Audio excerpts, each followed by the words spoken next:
बहुत समय पहले की बात है।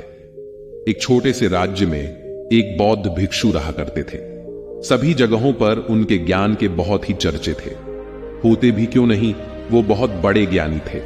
उनके ज्ञान के चर्चे उस राज्य के आसपास के सभी राज्यों में होते थे। उनके पास लोग दूर दूर से आते थे ताकि अपनी समस्याओं का समाधान प्राप्त कर सके। उस बौद्ध भिक्षु के पास कोई कैसी भी कठिन समस्या लेकर क्यों ना आए, वो उनकी समस्या का समाधान जरूर करते थे। जब भी कोई व्यक्ति अपनी समस्या लेकर उनके पास जाता तो वो उस समस्या को बड़े ही ध्यान से सुनते और उसी में लीन हो जाते, जैसे उनकी वो खुद की समस्या हो। समस्या में लीन होते और कुछ देर के लिए अपनी आंखें बंद करते, समस्या के बारे में अच्छे से सोच विचार करते और उसके बाद उसका सही समाधान निकालते।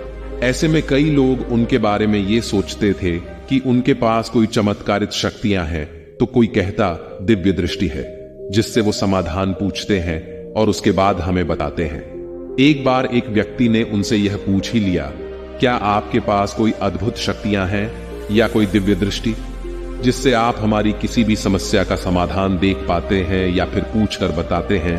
उस व्यक्ति की बात सुनकर वो बौद्ध भिक्षु जोर जोर से हंसने लगे। उसने उस व्यक्ति की बात का कोई जवाब नहीं दिया। ऐसे ही समय बीतता गया। जिस राज्य में ये बौद्ध भिक्षु रहते थे, उस राज्य में एक बार अजीब सी एक घटना घटी। जिस गांव में बौद्ध भिक्षु निवास करते थे, उसी गांव में एक बूढ़ी औरत रहा करती थी, जो अपने पूरे घर में अकेले रहती थी। उसका इस दुनिया में कोई भी न था। उसके पास छोटा सा खेत था, जिसमें वो काम करके अपने भोजन की व्यवस्था कर लिया करती थी। उसी गांव से होकर 4 मित्र अपने घर की ओर जा रहे थे। वे लोग अलग अलग गांव के रहने वाले थे, लेकिन एक साथ काम करने की वजह से मित्र बन गए थे। वे लोग 1 साल से दूसरे गांव में काम करके पैसे इकट्ठा करके अब अपने घर जा रहे थे। ये बात बहुत पुराने जमाने की है, जब कार, बसें या रिक्शा नहीं हुआ करते थे, जब लोग पैदल ही यात्रा करते थे। इसलिए वे चारों मित्र भी पैदल ही यात्रा कर रहे थे। वे चारों मित्र अपने अपने धन को इकट्ठा कर अपने गांव की ओर जा रहे थे। उन चारों ने अपना अपना धन अलग अलग एक पोटली में रखा था। उस पोटली में उन सबकी सारी कमाई थी। तभी उन चारों मित्र में से एक मित्र कहता है, मित्रों, इस तरह हम अपना धन अलग अलग रखेंगे तो चोरी हो सकता है। क्यों ना हम अपना धन एक ही पोटली में रखें, जिससे हम सभी ध्यान दे सकेंगे और हमारा धन सुरक्षित भी रहेगा। जब हम अपने गांव के नजदीक होकर अलग होंगे तो वहां पर हम अपना अपना हिस्सा अलग अलग कर लेंगे। उस तीनों मित्र ने उस युवक की बात मान ली और वे सभी मिलकर अपना धन एक ही पोटली में रख देते हैं और वे सभी मिलकर अपने गांव की ओर आगे बढ़ते हैं। चलते चलते काफी समय बीत चुका था और अब रात होने वाली थी।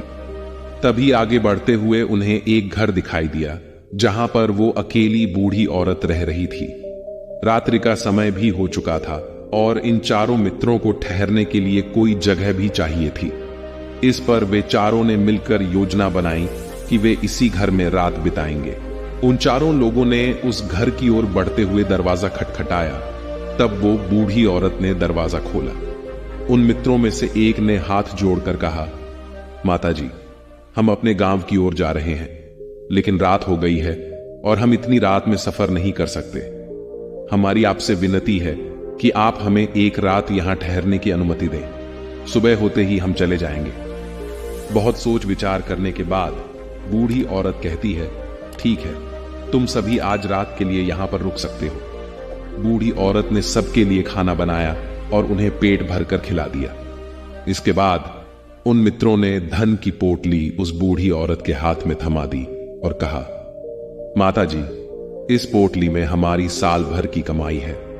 हमने अब तक का कमाया हुआ सारा धन इसमें रखा है। अब हम इसे आपको सौंप रहे हैं, क्योंकि ये चारों से ज्यादा ये आपके पास सुरक्षित रहेगा। हम बस इतना चाहते हैं कि अगर हम चारों में से कोई एक व्यक्ति लेने आए तो आप इस पोटली को मत देना, जब तक हम चारों एक साथ लेने ना आए।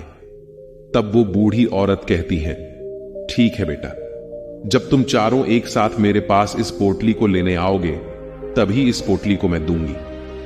वो धन की पोटली उस बूढ़ी औरत को देकर चारों मित्र बेफिक्र हो जाते हैं, क्योंकि अब उनका धन सुरक्षित है। वे लोग खाना खाकर गहरी नींद में सो जाते हैं। अगली सुबह जब वो चारों उठते हैं तो सभी मित्र अपनी आगे की यात्रा के लिए तैयारियां शुरू करते हैं। लेकिन उन चारों दोस्तों में से एक दोस्त थोड़ा सा बदमाश था।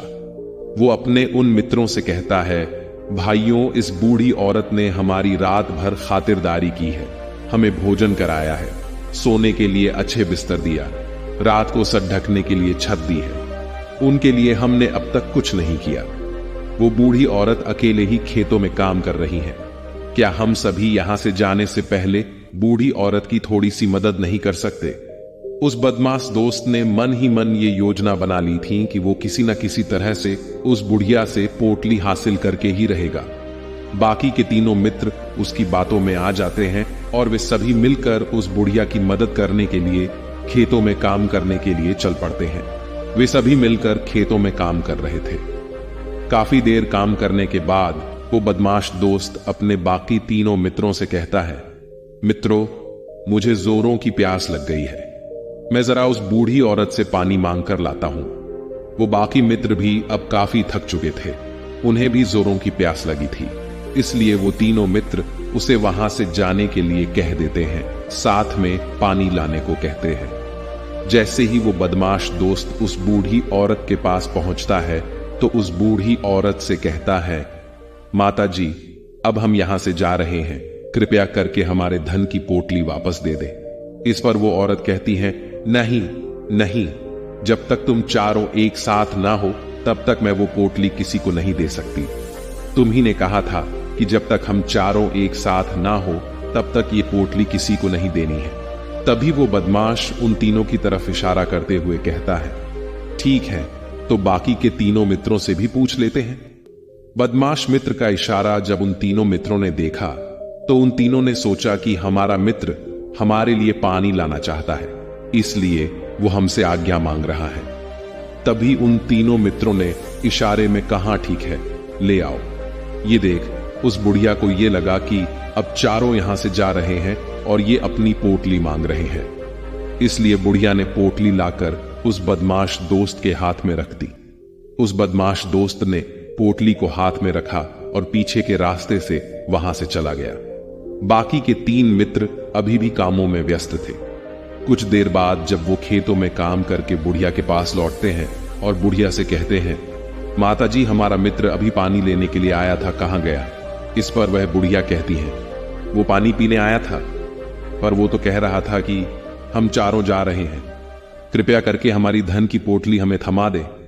तीनों बड़े हैरान होकर उस बुढ़िया से कहते हैं, माताजी, भला हमने कब कहा कि हम पोटली मांग रहे हैं? हमें तो प्यास लगी थी, हमने पानी के लिए इशारा किया था। तभी बूढ़ी औरत उन तीनों से कहती है, परंतु अब तो वो पोटली लेकर जा चुका है। तभी वो तीनों मित्र माथा पकड़कर रोने लगते हैं। रोते रोते बूढ़ी औरत से कहते हैं, माताजी, उसमें हमारा सारा कमाया हुआ धन था, अब वो अकेले लेकर भाग चुका है। हमने तो आपको कहा था कि जब तक हम चारों एक साथ ना आए तब तक आपको वो पोटली किसी को नहीं देनी है, फिर भी आपने ऐसा क्यों किया? इसमें तो सरासर आप ही की गलती है। हमने आपको वो पोटली हिफाजत के लिए दी थी और आपने उसे एक ऐसे हाथ में थमा दिया जिसने हमारा सारा धन लूट लिया। हम सब ये बर्दाश्त नहीं करेंगे। हम राजा के पास जाएंगे और राजा से आपकी शिकायत करेंगे, न्याय की मांग करेंगे। अब तो इस बात का फैसला राजा ही करेंगे। तीनों नौजवान क्रोधित होकर राजा के दरबार में पहुंच जाते हैं और अपनी सारी समस्या उस राजा को बता देते हैं। जब वो राजा उन तीनों नौजवानों की बातें ध्यानपूर्वक सुनता है तो वो तुरंत ही बुढ़िया को राज दरबार में पेश होने के लिए आदेश देता है। राजा के आदेश पर राजा के सैनिक तुरंत ही उस बुढ़िया को राज दरबार में पेश करते हैं। राजा भरे दरबार में उस बुढ़िया को दोषी करार कर देते हैं और कहते हैं कि तुम्हें वो पोटली उस अकेले व्यक्ति को नहीं देनी चाहिए थी, जब उन्होंने तुमसे कहा था कि जब तक वो चारों एक साथ उस पोटली को लेने ना आए तब तक तुम्हें वो धन किसी को नहीं देना है। तो इसमें तुम्हारी ही गलती है। अब तुम्हें जुर्माना भरना पड़ेगा, तुम्हें इनका धन लौटना होगा। राजा का ये आदेश सुनकर बूढ़ी औरत फूट फूट कर रोने लगती है और राजा से मदद की गुहार लगाती है। कहती हैं कि हे राजन, मैं तो एक बूढ़ी औरत हूं, मेरे पास इतना धन नहीं है और ना ही मेरे घर में कोई ऐसा नहीं है जो धन कमाता हो। मेरे पास इतना धन नहीं है कि मैं लौटा सकूं। मैं तो अकेली हूं, बेसहारा हूं। कृपया करके मुझ पर रहम करे। लेकिन राजा उस औरत की एक नहीं सुनता और वो औरत रोते हुए अपने घर की ओर लौट जाती है। घर जाते जाते बीच रास्ते में वो सोचती है, आखिर मैं इतना धन कहां से लाऊं कि मैं उन लोगों को धन वापस लौटाऊंगी। मेरे पास इतना धन नहीं है, मैं क्या करूं, कैसे करूं, कहां से लाऊं इतना धन। अगर मैंने उनका धन नहीं लौटाया तो राजा मुझे मार डालेगा। इसमें मेरी भी गलती है। जब उन चारों ने मिलकर कहा था कि जब हम चारों एक साथ ना हो तब तक वो पोटली किसी को नहीं थामनी है, फिर भी मैंने वो पोटली केवल एक व्यक्ति को थमा दी। गलती तो इसमें मेरी ही है। ये सारी बातें सोचते सोचते अपने घर की ओर जा रही थी। तभी उस बूढ़ी औरत को वो बौद्ध भिक्षु मिले, जो बड़ी ही आसानी से किसी भी समस्या का समाधान करते थे। तब बौद्ध भिक्षु बूढ़ी औरत से पूछते हैं, क्या बात है बेटी, क्यों परेशान हो और रो क्यों रही हो। इस बात पर वो बुढ़िया संत को सारी बातें बता देती है। उसके बाद कहती है, हे महाराज, इसमें गलती तो मेरी ही है। उन्होंने ने तो कहा ही था कि जब तक हम चारों एक साथ न आए तब तक पोटली किसी एक को मत देना। लेकिन मेरी ही बुद्धि भ्रष्ट हो गई थी, जो मैंने पूरा धन किसी एक व्यक्ति को दे दिया। वो उनका सारा धन लेकर चला गया। लेकिन अब मुझे समझ नहीं आ रहा है कि मैं इतना धन कहां से लाऊं और कैसे जुटाऊं। राजा ने तो अब आदेश भी दे दिया है कि मुझे धन लौटना पड़ेगा। अब मैं इसी संकट में हूं, इतना सारा धन कहां से लाऊं। वो भिक्षु उस बूढ़ी औरत से कहते हैं, तुम रो मत, मैं कोई ना कोई रास्ता निकालता हूं। इतना कहकर वो संत वहीं पर बैठ जाते हैं और कुछ देर के लिए आंखें बंद करके सोचते हैं। वो मौन रहकर समस्या का समाधान निकालने की कोशिश करते हैं। बहुत सोचने के बाद वे आंखें खोलते हैं और कहते हैं, बेटी, राजा का फैसला गलत है। तुमने जो किया उसमें तुम्हारी कोई गलती नहीं है। यह सुनकर बुढ़िया एकदम चुप सी हो गई और सोचने लगी, आखिर राजा का फैसला कैसे गलत हो सकता है। वो तो सबका न्याय करते हैं, तो मेरे साथ गलत कैसे कर सकते हैं। उस संत और बुढ़िया की बात आसपास खड़े सभी लोग सुन रहे थे। वे लोग भी अचरज में थे कि राजा का फैसला कैसे गलत हो सकता है। उनकी बातें सुन रहे वहां खड़े लोग बोले, राजा कैसे गलत हो सकते हैं, इस बुढ़िया ने ही गलती की है, चारों का धन एक को ही दे दिया। ऐसे में इस बुढ़िया को उनका धन तो लौटना ही चाहिए। तभी वो संत उस बूढ़ी औरत से कहते हैं, जाओ और राज दरबार में कह दो आपका फैसला गलत है। पहले तो बुढ़िया इतनी हिम्मत ही नहीं जुटा पा रही थी कि वो भरे राज्य दरबार में जाकर ये कह सके कि आपका फैसला गलत है। संत के फिर कहने पर वो राज्य दरबार लौटी और डरते डरते बोली, हे राजन, आपका फैसला गलत है। इतना कहकर वो राजा को सारी बात सच सच बता दी। उस बुढ़िया की बात सुनकर राजा बहुत क्रोधित हुआ और उस बुढ़िया से कहा, कौन है वो संत जिसने मेरे फैसले को गलत बताया है। क्या उन्हें लगता है कि मैंने सही निर्णय नहीं लिया है। मैं प्रतिदिन कई निर्णय लेता हूं, लेकिन आज तक किसी ने नहीं कहा कि मेरा फैसला गलत है। आगे राजा ने कहा, ठीक है, फिर उस संत को बुलाओ और उन्हें न्याय करने देते हैं। अगर उस संत ने सही फैसला नहीं सुनाया तो मैं उन्हें फांसी की सजा दे दूंगा। राजा ने तुरंत ही अपने सैनिकों को आदेश दिया, जाओ और उस संत को लेकर आओ। यह बात अब सारे नगर में फैल गई है। सभी ये जानने को उत्सुक थे कि आखिर वो संत कौन है जिसने राजा को कहा है कि उनका फैसला गलत है, और अब वे खुद इसका न्याय करने आ रहे हैं। वे सैनिक कुछ देर बाद उस संत को लेकर राज्य दरबार पहुंचे। राज दरबार में सभी लोग उपस्थित थे। उन संत को देखकर राजा कहता है, महाराज, आपको ऐसा क्यों लगाता है। मैंने जो फैसला सुनाया है वो गलत है। इस बुढ़िया ने यह वादा किया था कि वो चारों लोगों की उपस्थिति में ही धन की पोटली देगी, लेकिन इसने सिर्फ एक ही व्यक्ति को धन की पोटली थमा दी। इसने अपना वादा तोड़ा है। इसे एक व्यक्ति को धन नहीं देना चाहिए था। अब इसे बाकियों का धन लौटाना पड़ेगा। वो उनका सारा धन लेकर भाग गया तो इसमें इसकी गलती हुई ना। अब इस बूढ़ी औरत को ही बाकियों का धन लौटाना पड़ेगा। तो मेरा फैसला गलत कैसे हुआ। इसके बाद बौद्ध भिक्षु बड़ी विनम्रता से कहते हैं, हे राजन, ये आपका फैसला था, लेकिन मैं आपसे कुछ कहना चाहता हूं। इस पर राजा कहता है, ठीक है, कहिए, आप क्या कहना चाहते हैं। तब वो साधु बड़ी विनम्रता से कहता है, राजन, जैसा कि वादा किया गया था कि पोटली इन चारों मित्रों की उपस्थिति में ही दी जाएगी, और अभी ये यहां केवल 3 ही मौजूद हैं। चौथा कहां है? इनसे कहिए ये तीनों अपने चौथे मित्र को वापस लाए, तभी इनका धन वापस किया जाएगा। वादा भी वैसा ही किया गया था, जब तक चारों एक साथ ना हो तब तक धन वापस नहीं करना है। अगर ये बूढ़ी औरत धन लौटा देती है तो अपना वादा तोड़ देंगी, ये भी तो सही नहीं है। यदि आप चाहते हैं इनका धन वापस लौटाया जाए तो इनसे कहिए पहले जाए और अपने मित्र को वापस लाए। उस राज्य दरबार में बैठे सभी लोग इस फैसले को सुनकर बहुत ही खुश हुए और संत की हां में हां मिलाने लगे। सभी ने उस संत की समझदारी की तारीफ भी की। राजा तुरंत ही उस संत के सामने सर झुका लेता है और हाथ जोड़कर कहता है, हे महाराज, आपका यह फैसला इतना सही कैसे हो सकता है? आखिर यह बात मेरे दिमाग में क्यों नहीं आई? मैंने इस बात को लेकर इस तरह सोचा क्यों नहीं? तभी वो साधु उस राजा से कहते हैं, हे राजन, आपके पास और भी कई काम होते हैं, आप दिन भर व्यस्त रहते हैं और आपको जल्दीबाजी में फैसले लेने पड़ते हैं। आपने इस मामले को सुना, समझा, लेकिन इसे देखने में आप गलती कर गए। इसे आपने ऊपरी तौर पर ही देखा, आपने इसकी गहराई तक जाने का प्रयास ही नहीं किया। अगर आपने इस मामले की गहराई को देखा होता, समझा होता, तो आप भी इस नतीजे पर आ पाते। जब तक हम किसी मामले की गहराई तक नहीं जाते, तब तक हम उसका सही समाधान नहीं निकाल सकते। हम में से ज्यादातर लोग तो अपने फैसले केवल जल्दीबाजी में ही ले लेते हैं, भले ही वो मामला कितना भी गंभीर क्यों ना हो। हमें तो बस अपना हक चाहिए, हमारा नाम होना चाहिए, भले ही वो फैसला हमारे लिए नुकसानदायक क्यों ना हो, लेकिन हमें तो उस मामले की गहराई तक जाना ही नहीं है। तभी वो राजा उस संत से कहता है, हे महाराज, क्या आपके पास कोई दिव्य शक्तियां हैं?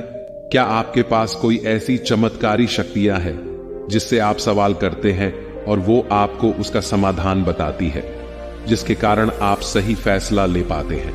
इस बात पर वो भिक्षु मुस्कुराते हुए कहते हैं, हे राजन, ये सवाल हमसे अब तक कई लोगों ने पूछा है और हमने किसी को आज तक उत्तर नहीं दिया है, लेकिन आप हमारे राज्य के राजा हैं, इसलिए मैं आपको इस प्रश्न का उत्तर देता हूं। मेरे पास कोई भी ऐसी दिव्य या चमत्कारी शक्तियां नहीं है। मैं हर बात को केवल गहराई तक सोचता हूं और विचार करता हूं। जब मैं विचार करता हूं तब मेरे सामने कई सारे समाधान आते हैं। फिर मैं उन समाधानों पर कई बार विचार करता हूं और मैं दूसरों को समाधान देता हूं, क्योंकि किसी एक इंसान का लिया हुआ गलत फैसला किसी इंसान का जीवन बर्बाद कर सकता है। एक लिया गया फैसला सही हुआ तो जीवन अच्छा हो सकता है और एक गलत फैसला जीवन को नरक बना सकता है। इसलिए फैसले छोटे हो या बड़े, हमें मौन रहकर समझदारी से लेना चाहिए। अगर आप मौन रहकर किसी फैसले पर विचार करते हैं तो एक सही समाधान निकलकर सामने आता है। दोस्तों, सही फैसला लेने की क्षमता हमारे जीवन में सफलता हासिल करने के लिए जरूरी है। हम सभी की जिंदगी में कई बार मुश्किल से मुश्किल घड़ी आती है, तो कभी हमें बड़े फैसले लेने होते हैं। उस समय हमें पता नहीं होता है कि यह फैसला हमारे जीवन पर कैसा प्रभाव डालेगा, हमारे जीवन में खुशियां लाएगा या मुसीबत। कई बार तो ऐसा भी होता है कि हम समझ ही नहीं पाते हैं कि क्या निर्णय लें जो उचित होगा, लेकिन एक सही फैसला या निर्णय हमारी जिंदगी को सुखमय बना सकता है और एक गलत फैसला हमारे जीवन को नरक बना सकता है। ऐसे में सही फैसला लेने की क्षमता हमारे जीवन में सफलता हासिल करने के लिए जरूरी है। तो दोस्तों, अगर आपको इस कहानी से थोड़ा सा भी सीखने को मिला हो तो वीडियो को लाइक कर दीजिए और चैनल को सब्सक्राइब जरूर कीजिए। धन्यवाद।